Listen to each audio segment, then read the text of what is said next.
My name is Nick, and I'm a student here at Cedarville University. And Pastor Sean asked me a couple weeks ago if I would come down last weekend and talk a little bit about myself, give my story a little bit, then explain why I believe youth ministry to be a very vital key to the local church.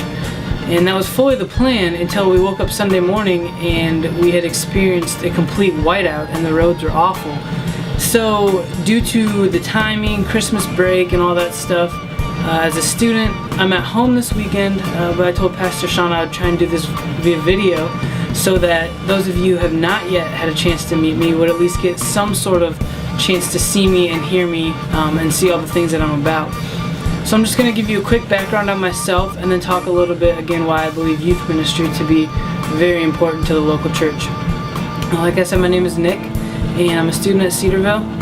And I've really grown up all over the place. And in my story, you'll kind of see I've grown up in the church a lot, and I've seen the importance of it. I've seen, local high schools that are just decimated by kids who just really wanted something and wanted to go much deeper than they were, but didn't really know where to go and where to get plugged in. And so I thought that youth ministry is a great venue to do it.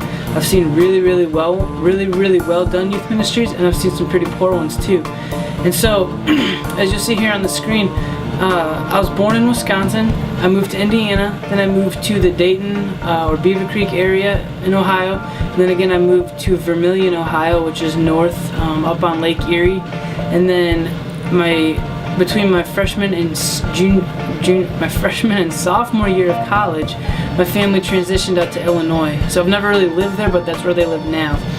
And last summer, actually, I spent 10 weeks in Fairfield, Connecticut, which is I did a youth ministry internship with a friend of mine, and I got to work with middle school kids, and that was the first time I'd ever really given serious consideration to working with middle school kids. And they're pretty crazy, but at the same time they can be really fun. For an example, we went to Philadelphia. It was kind of like the capstone of my internship. It was a missions trip that had been planned for weeks, and we went out there, and everything that I had done up to that point in Connecticut was pointing them towards going to Philadelphia. It was a really cool opportunity just to serve alongside kids. And my whole goal going to Philly was I'm gonna be kind of in charge of these kids and kind of tell them what to do and watch them as they serve. But it was not that at all. You actually got to feel like you were a part of something, and I served alongside them. And yeah, there was a bit of me being an authority figure to them, but for the most part, we were partners, And a lot of times I feel like we view middle school or high school kids just as younger than you and not really a functional part of the body of Christ. But at that time, I tell you what, those kids took as much responsibility as I've ever seen anyone do, and they were just as committed to seeing change happen in Philadelphia for the week that we were there. And the coolest thing was every night we got together and worshiped, not only with our church, but with the other youth ministries that came as well. And it was just an awesome opportunity to see kids that were younger than me worshiping God, raising their hands and praising Him for who He was, without really any cares in the world, just complete unashamed faith, and just knowing that anything could happen.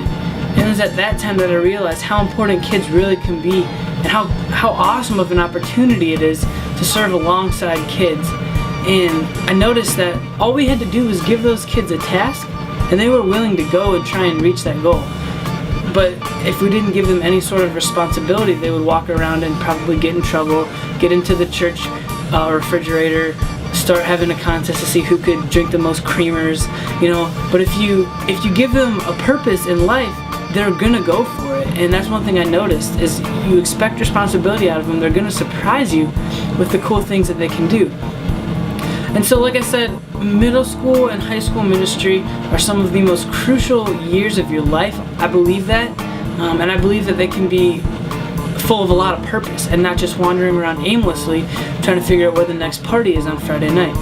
And so another thing's going to flash up here on the screen, and it's one thing that I've been researching a little bit, and it's that 2 out of 3 born-again Christians, which is right around 64%, have made that commitment to become a Christ follower before their 18th birthday. So think about all the kids that are under 18 that have made their decision to follow Christ then. And the chances of reaching a person for Christ after the age of 18 it goes down drastically. And so I know from experience that my greatest influence and the time I had the most non-Christian friends and people to influence was while I was in high school. I was on the basketball team for a couple years, and all those guys noticed how different I was as a person, and they'd ask me about it.